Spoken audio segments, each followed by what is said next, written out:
This is UCLA Newsweek, October 27, 2010.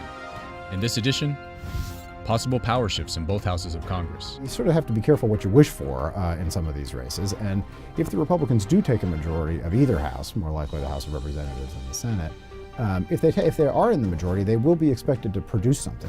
And in brief, treating HIV in Los Angeles jails, a new weapon against cancer, and billions of gallons of water on the moon.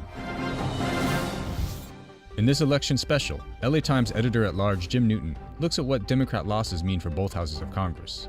Obviously, the first question is what happens to the Congress in this election, because that's who's up. It does not seem to me likely that the Senate will fall into Republican control, that the Democratic majority in the Senate will come down, but not come down below half. And at some level, it's sort of academic, the question between having 59 votes and 51 in the Senate. If you don't have 60, you're not filibuster-proof.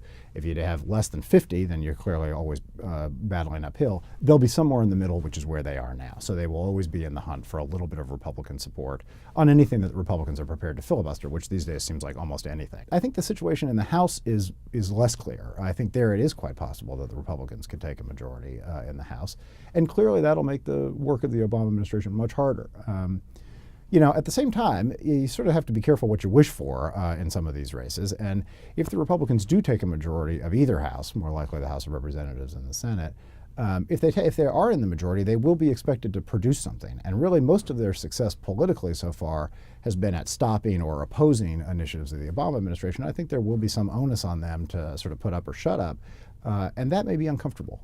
Particularly, I think, if the message out of this election is that the Republican Party sees success by tacking to its right and by becoming more conservative. Because while that may be a useful midterm political strategy, I think it's not a terribly productive strategy for 2012. It's going to be hard to run a more conservative ticket to beat Obama.